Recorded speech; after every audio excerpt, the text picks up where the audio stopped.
అందరికీ నమస్కారం. యథా ఋతువు తదాహారానికి స్వాగతం.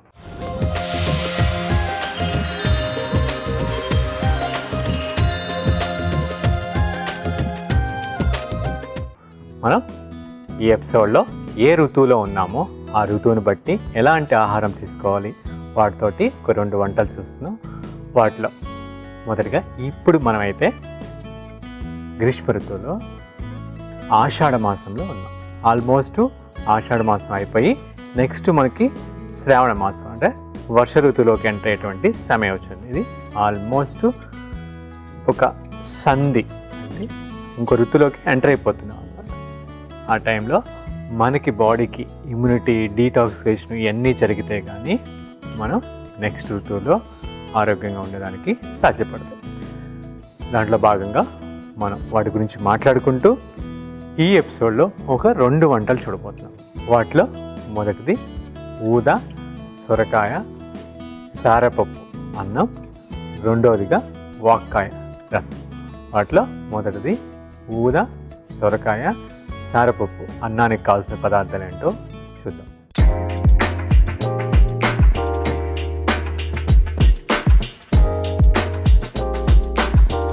ఊద సొరకాయ సారపప్పు అన్నానికి కావాల్సిన పదార్థాలు: వండిన ఊదన్నం 1 కప్పు, పచ్చిమిర్చి తరుగు 1 చెంచా, సొరకాయ తురుము 1 కప్పు, సారపప్పు పిడికడు, కొబ్బరి తురుము 1/2 కప్పు, వెల్లుల్లి 4, ఆవాలు 1/2 చెంచా, జీలకర్ర 1/2 చెంచా, సైంధవ లవణం రుచికి సరిపడినంత, నూనె 2 చెంచాలు, కొత్తిమీర కొంచెం, కరివేపాకు కొంచెం. దీనికి కావాల్సిన పదార్థాలు చూసాం కదండి. ఇప్పుడు దీని ప్రాసెస్లోకి వెళ్తా దీని గురించి మాట్లాడుకుందాం. ముందుగా మనం స్టవ్ వెలిగించుకొని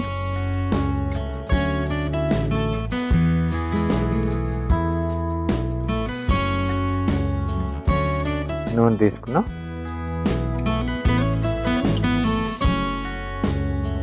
ముఖ్యంగా ఇంక నుంచి మనం తీసుకునే ఆహారాలు కొంచెం బ్యాలెన్స్ చేసే విధంగా ఉండాలి. అంటే బాడీ ఈ వానాకాలంలో వచ్చేటువంటి సమస్యల్ని ఎదుర్కొనే విధంగా, అంటే బాడీ ఎప్పుడైతే శరీరం శుద్ధి అయ్యి రక్తం పలచబడి గుండె పనితీరు బాగా ఉంటే, అంటే గుండె పనితీరు కంటే మన హార్టే మనకి రక్త ప్రసరణ అన్నిటికీ కూడా చేసింది. మనకి ఎక్కడ అవసరమో శక్తి అక్కడికి పంప్ చేయడానికి గుండె ముఖ్య పాత్ర వహిస్తుంది. మనం పరిగెత్తాలంటే కాళ్ళలోకి శక్తి కావాలి, టెన్షన్ పడినప్పుడు బ్రెయిన్కి శక్తి కావాలి. ఆ టైంలో గుండె పనితీరు బాగుంటేనే మనం ఆ ప్రాబ్లం నుంచి బయటపడతాం. దానికి వాడే కొబ్బరి కానీ సొరకాయ కానీ ఈ సారపప్పు, దీన్ని చిరోంజి అంటారు. ఈ సారపప్పుని చిరోంజి అంటారు హిందీలో. ఓకే, ఇవి మన హార్ట్ ఫంక్షనింగ్కి చాలా బ్యూటిఫుల్గా, అంటే ఒక హెల్దీ డైట్ అనేది హార్ట్ ఫంక్షన్ చేయడానికి. వాడే ఆయిల్ కూడా మనం కోల్డ్ ప్రెస్ ఆయిల్ అనమాట, అంటే గానుగ ఆయిల్ వేసుకున్నాం. ఇప్పుడు మనం ఈ యొక్క నూనె మగ్గిన తర్వాత, నూనె వేడైన తర్వాత ఆవాలు,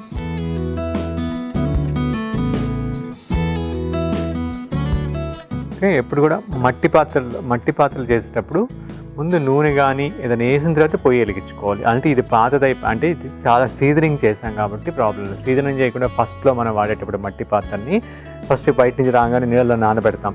నీళ్ళలో నానబెట్టిన తర్వాత గంజి పోస్తాం అన్నమాట, 1 రోజు 2 రోజులు.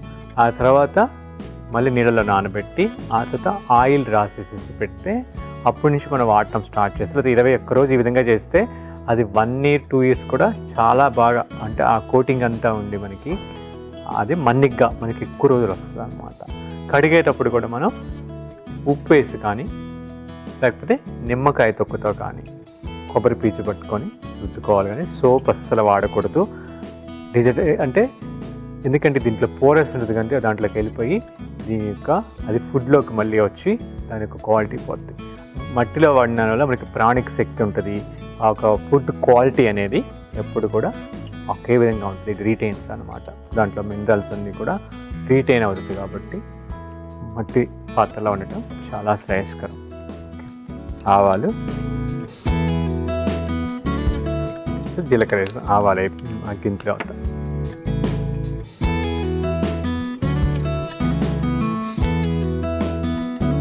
వెల్లుల్లి, ఇక్కడ కూడా వెల్లుల్లి కొంచెం ఎక్కువే వాడతాం. ఇప్పుడంతా వానాకాలం అంతా మనం వెల్లుల్లి కొంచెం ఎక్కువే వాడతాం.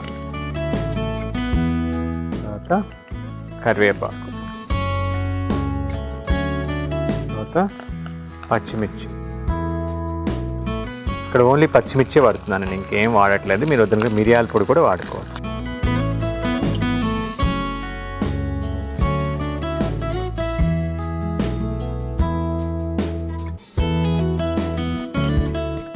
మనకి ఎంత కారం కావాలో దాని తగ్గట్టు పచ్చిమిర్చి వేస్తాం.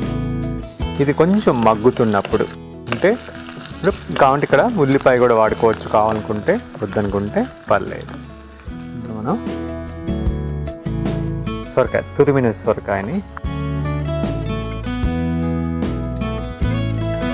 దాంతోపాటు ఈ సారపప్పు ఉంది కదా, అంటే ఈ రెండు వాటిని కూడా వేసేసుకుంటాం. ఫస్ట్ దాన్ని వేసుకోవాలి, వేసుకొని కొంచెం అది రోస్ట్ అయిన తర్వాత సొరకాయ వేసుకోవాలి.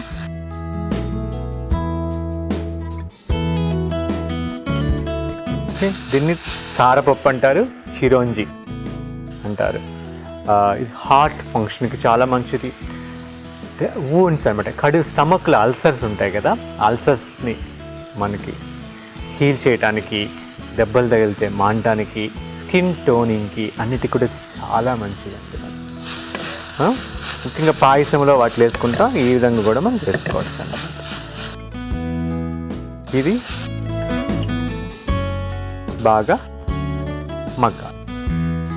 మూత పెట్టి 10 నిమిషాలు మగ్గనిస్తాం. అంటే ఆ సొరకాయలో పచ్చి వాసన పోయేదాకా మనం మగ్గనివ్వాలి.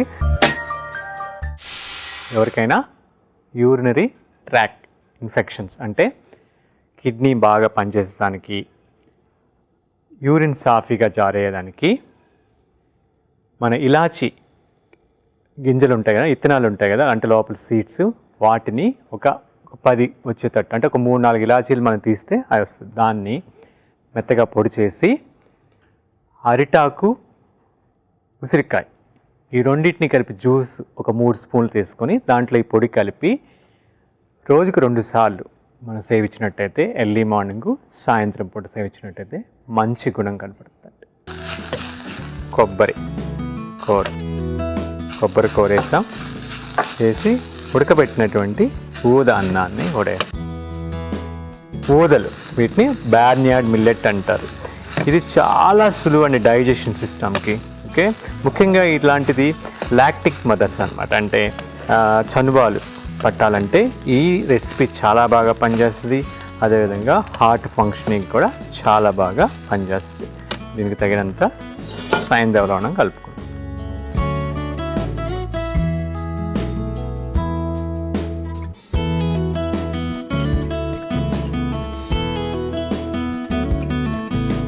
కొత్తిమీర,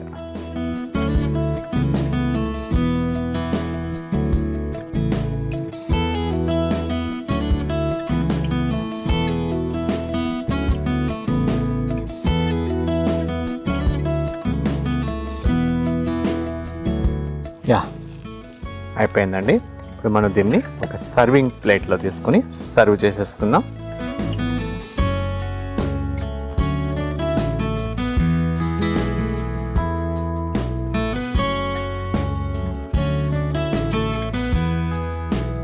మామూలుగా ఈ చిరోంజి సీడ్స్ని, అంటే ఈ సారపప్పుని చాలామంది స్వీట్లో అలా వాడతారు, ఇలా కూడా మనం వాడుకోవచ్చు. గుడ్ ఫ్యాట్ మన శరీరానికి.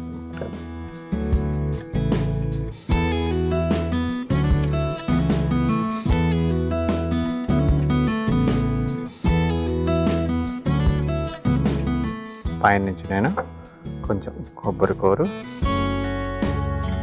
కొంచెం కొత్తిమీరతో గార్నిష్ చేసుకున్నాను. ఓకే అండి, ఎంతో కమ్మని ఊద సొరకాయ సారపప్పు అన్నం తయారైపోయింది. దీన్ని రుచి చూసే ముందు దీని తయారీ విధానం, దీనికి కావాల్సిన పదార్థాలు మరొక్కసారి చూసేద్దాం. ఊద సొరకాయ సారపప్పు అన్నానికి కావాల్సిన పదార్థాలు: వండిన ఊదన్నం 1 కప్పు, పచ్చిమిర్చి తరుగు 1 చెంచా, సొరకాయ తురుము 1 కప్పు, సారపప్పు పిడికవుడు, కొబ్బరి తురుము 1/2 కప్పు, వెల్లుల్లి 4, ఆవాలు 1/2 చెంచా, జీలకర్ర 1/2 చెంచా, సైంధవ లవణం రుచికి సరిపడినంత, నూనె 2 చెంచాలు, కొత్తిమీర కొంచెం, కరివేపాకు కొంచెం. ఊద సొరకాయ సారపప్పు అన్నానికి కావాల్సిన పదార్థాలు: ముందుగా స్టవ్ ఆన్ చేసుకొని పాన్ పెట్టుకొని కొద్దిగా నూనె వేసి ఆ నూనె వేడైన తర్వాత ఆవాలు, జీలకర్ర, వెల్లుల్లి, కరివేపాకు, పచ్చిమిర్చి తరుగు వేసి మగ్గిన తర్వాత సొరకాయ తురుము, సారపప్పు కూడా వేసుకొని బాగా కలుపుకొని మూత పెట్టుకొని బాగా మగ్గనివ్వాలి.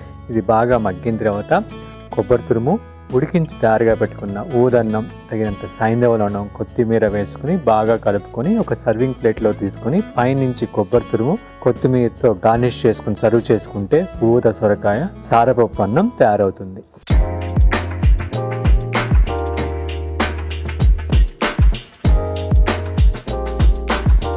దీనికి కావాల్సిన పదార్థాలు తయారు చేసే విధానం చూసాం కదండి. రుచి చూసి ఎలా ఉందో చెప్తాను.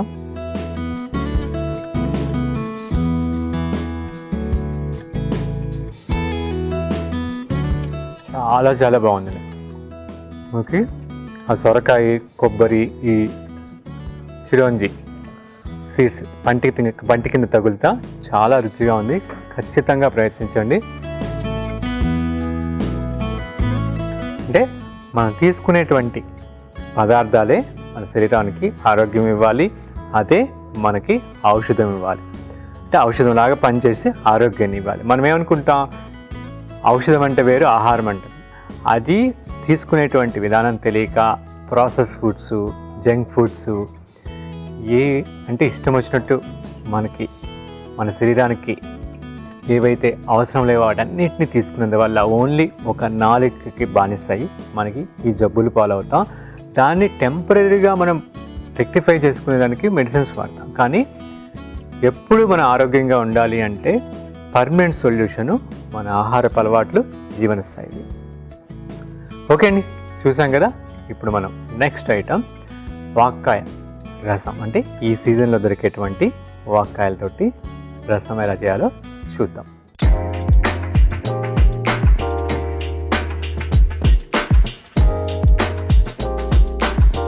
వాక్కాయ రసానికి కావాల్సిన పదార్థాలు: వాక్కాయలు పిడికెడు, వెల్లుల్లి రెబ్బలు 4, జీలకర్ర 1 చెంచా, పచ్చిమిర్చి తరుగు 1 చెంచా, ఉల్లి తరుగు 1/2 కప్పు, కరివేపాకు కొంచెం, సైంధవలను రుచికి సరిపడినంత, బెల్లం చిన్న ముక్క, ఆవాలు 1/2 చెంచా, నూనె 1 చెంచా, పసుపు 1/2 చెంచా. ఇప్పుడు దీని ప్రాసెస్లోకి వెళ్తా, దీని గురించి మాట్లాడుకుందాం.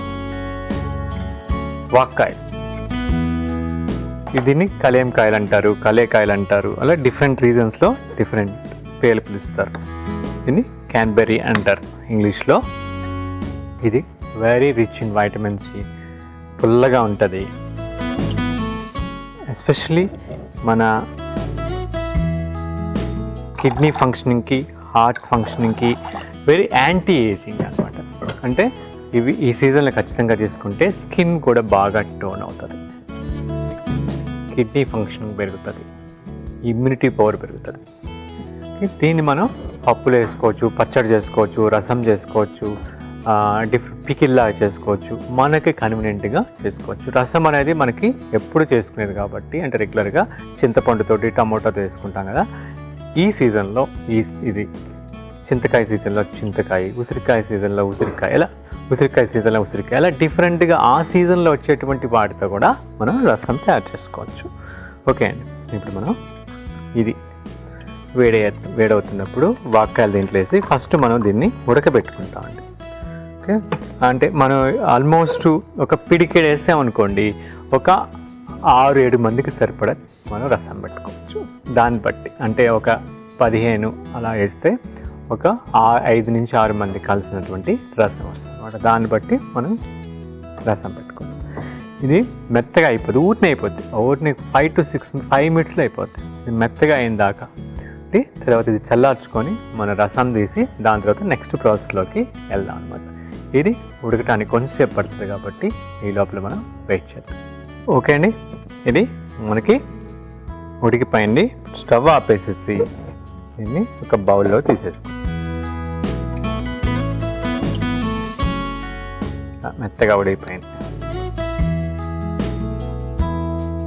ఇప్పుడు మనం ఇది చల్లారిన తర్వాత మెత్తగా పిసికి వడకట్టేసుకుందాం. వడకట్టేసి నెక్స్ట్ ప్రాసెస్లోకి వెళ్దాం.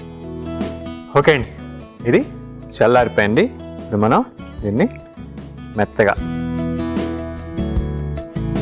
చిదుముకొని ఇంకా దాంట్లో ఉన్న ఎసెన్స్ అంతా కూడా ఈ వాటర్లోకి రావాలి.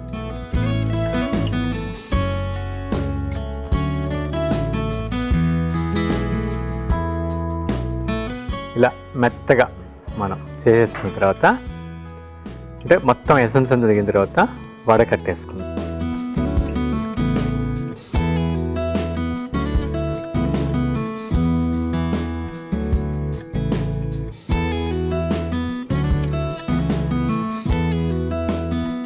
ఇట్లా ఓకే, దానిపైన తోలు విత్తనాలు తప్పితే మిగతా అంతా కూడా మనం వడకట్టేసుకుందాం.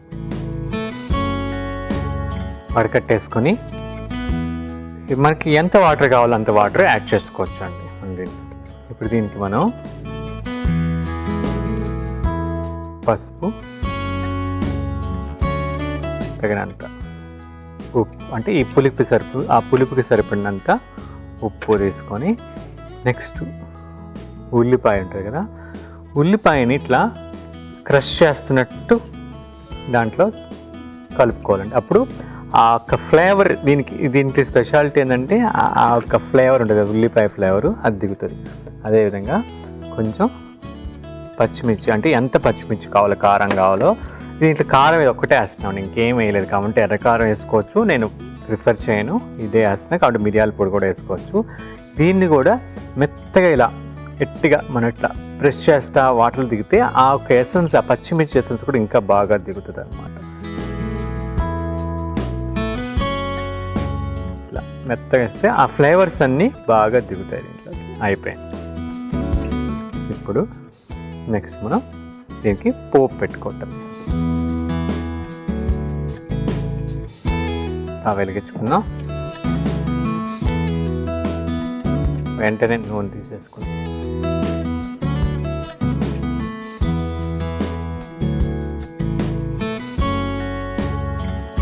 నూనె తీసుకొని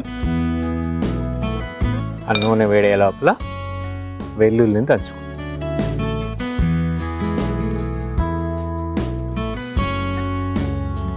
అల్లం కూడా వేసుకోవచ్చు. ఈ సీజన్లో మనం వెల్లుల్లి వాడటం చాలా మంచిది. నూనె వేడవుతుంది. ఆవాలు వేస్తున్నా.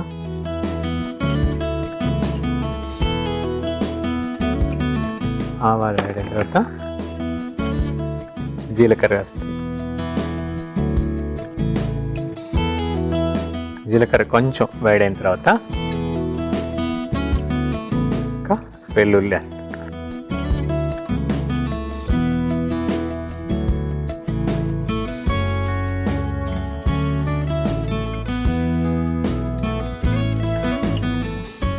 వెల్లుల్లి నెక్స్ట్ కరివేపాకు.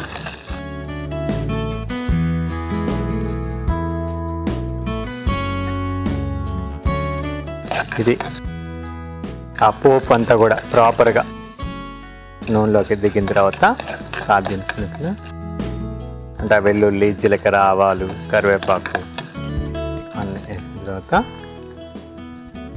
ఇప్పుడు దీన్ని ఇంట్లోకి పోసేసుకో.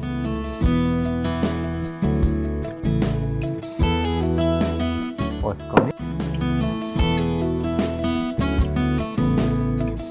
బెల్లం తగినంత,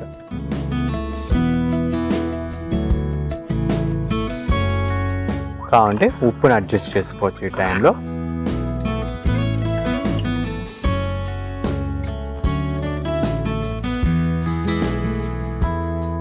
ఇది బాగా మరగాలంటే, మరిగిన తర్వాత మనకి తయారైపోయినట్టే. మన బాడీ ఫుల్గా డీటాక్స్ అవ్వాలి. పొద్దునే లేవగానే మనం కాఫీ, టీలు కాకుండా ఒక గ్లాస్ సొరకాయ జ్యూసు, దాంట్లో ఒక పావు గ్లాసు కొబ్బరి నీళ్ళు, ఒక 2 చెంచాలు కొత్తిమీర జ్యూసు, కొంచెం అల్లం రసం కలుపుకొని తాగినట్టయితే, తాగిన తర్వాత ఒక 2 గంటలు ఏమీ తీసుకోకూడదండి. అప్పుడు మనకు శరీరం బాగా శుద్ధి అయ్యి మన శరీరంలో అవయవాలన్నీ కూడా బాగా చక్కగా పనిచేయడం ప్రారంభిస్తాయి. మనకి మంచి ఫ్లేవర్ బయటకు వస్తుందండి వాక్కాయ రసము. ఆ వాక్కాయ ఫ్లేవరు మనం ఉల్లిపాయ వెల్లుల్లి అంతా మెత్తగా ఇలా నలిపేస్తాం కదా, ఆ ఫ్లేవర్స్ అన్నీ మేళవించి చక్కటి కమ్మని వాసన వస్తుంది. దీంట్లో కావాలంటే మీరు కొంచెం జీలకర్ర పొడి, కొంచెం ధనియాల పొడి కూడా వేసుకుంటే అది ఎక్స్ట్రా ఫ్లేవర్ ఇస్తుంది. ఇంకా కావాలి అనుకుంటే కొంచెం పుట్నాల పొడి వేసుకోవచ్చు, లేకపోతే రోస్టెడ్ చేసిన పల్లీల్ని పొడి చేసి కలుపుకోవచ్చు. అలా మన టేస్ట్ ఇంకొంచెం మనకు తగ్గట్టు ఏ విధంగా కావాలో అదంతా కూడా మన యాడెడ్ వాల్యూ, అంటే మన రుచిని బట్టి మార్చుకోవచ్చు. ఇది బేసిక్గా చేసింది. ఇప్పుడు దీన్ని మనం ఒక సర్వింగ్ బౌల్లో తీసుకుని సర్వ్ చేసుకుందాం.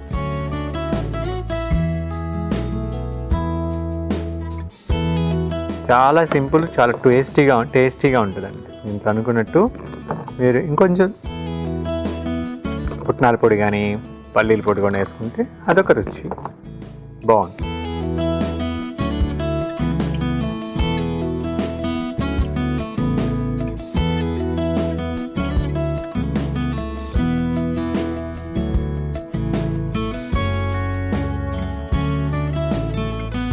ఓకే అండి, ఎంతో కమ్మని ఆ ఫ్లేవరే మనకి నా నోట్లో మనకి ఆ ఒక్క నీళ్ళు ఊరుతున్నాయి అన్నమాట. ఆ ఫ్లేవరే మనకి ఆ అరోమానే చెప్పేస్తే దీని ఎంత రుచిగా ఉందో. దీని రుచి చూసే ముందు దీనికి కావాల్సిన పదార్థాలు, తయారు చేసే విధానం మరొక్కసారి చూసేద్దాం. వాక్కాయ రసానికి కావాల్సిన పదార్థాలు: వాక్కాయలు పిడికెడు, వెల్లుల్లి రెబ్బలు 4, జీలకర్ర 1 చెంచా, పచ్చిమిర్చి తరుగు 1 చెంచా, ఉల్లి తరుగు 1/2 కప్పు, కరివేపాకు కొంచెం, సైంధవలను రుచికి సరిపడినంత, బెల్లం చిన్న ముక్క, ఆవాలు 1/2 చెంచా, నూనె 1 చెంచా, పసుపు 1/2 చెంచా. వాక్కాయ రసం తయారు చేసే విధానం: ముందుగా స్టవ్ ఆన్ చేసుకుని పాత్ర పెట్టుకొని కొన్ని నీళ్లు పోసుకొని వాక్కాయలు వేసుకొని ఉడికించుకోవాలి. అది ఉడికిన దాన్ని చల్లార్చుకొని దాన్ని మెత్తగా పిసికి వేరొక మిక్సింగ్ బౌల్లోకి ఈ రసాన్ని తీసుకొని దాంట్లో పసుపు, ఉప్పు, ఉల్లిపాయ తరుగు, పచ్చిమిర్చి తరుగు, కరివేపాకు వేసుకొని పక్కన పెట్టుకోవాలి. తర్వాత పాత్రలో కొద్దిగా నూనె తీసుకొని నూనె వేడైన తర్వాత ఆవాలు, జీలకర్ర, వెల్లుల్లి, కరివేపాకు వేసుకొని పోపు వేడైన తర్వాత ఈ తయారుగా ఉన్నటువంటి ఈ వాక్కాయ రసాన్ని కూడా పోసుకొని బెల్లం ముక్క చేర్చుకొని బాగా మరగనిస్తే ఎంతో కమ్మని వాక్కాయ రసం తయారవుతుంది.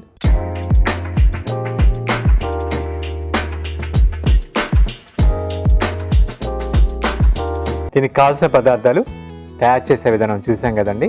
దీని రుచి చూసి ఎలా ఉందో చెప్తాను.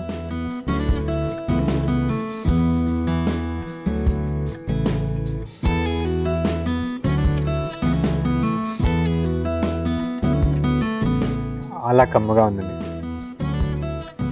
మనకి ఆ వాక్కాయలో ఆ చింతపండు పులుపుకి ఈ పులుపుకి చాలా ఫరక్ ఉంటుంది, చాలా డిఫరెన్స్ ఉంటుంది. ఆ ఒక్క ఫ్లేవర్ తోటి ఆ ఉల్లిపాయ, వెల్లుల్లి, ఆ జీలకర్ర, ఆ ఫ్లేవర్స్ అంతా ఆ పచ్చిమిర్చి కారం కూడా గొంతులో దిగుతుంటే చాలా సూదింగ్గా ఉంది. ఖచ్చితంగా ప్రయత్నించండి. దీనికి నేను అన్నట్టు ఇది చాలా బాగుంటాయి. ఎక్సెస్గా టేస్ట్ కావాలంటే ధనియాల పొడి, జీలకర్ర పొడి కొంచెం యాడ్ చేసుకోవచ్చు. అదొక టేస్ట్ ఇస్తుంది. అంటే ఒకసారి ఇలా ట్రై చేయండి, ఇంకోసారి అది కూడా వేసి ట్రై చేయండి, ఇంకోసారి పుట్నాల పొడి వేసి ట్రై చేయండి, ఇంకొకసారి పల్లీలు రోస్ట్ చేసి పొడి చేసి కలుపుకోండి. ఒక్కొక్కసారి ఒక్కో విధంగా చేస్తే డిఫరెంట్ ఫ్లేవర్స్ని మీరు దీంతో ఎంజాయ్ చేసి సీజన్ అంతా కూడా. ఓకే అండి, చూసాం కదా మనం ఈ ఎపిసోడ్లో ఈ సీజన్లో మనకు దొరికినటువంటి వాక్కాయతోటి, సొరకాయతోటి ఎంత కమ్మగా చేసుకొని ఈ ఋతువును బట్టి మనం వీటిని తీసుకున్నట్టయితే మనకు రుచితో పాటు ఆరోగ్యానికి కూడా చాలా మంచిది. ఖచ్చితంగా మీరు కూడా ప్రయత్నిస్తారని ఆశిస్తూ ఇంతటితోటి ఈ ఎపిసోడ్ సెలవు తీసుకుందాం. మరొక ఎపిసోడ్లో మరొక 2 వంటలతో కలుసుకుందాం. అంతవరకు సెలవు.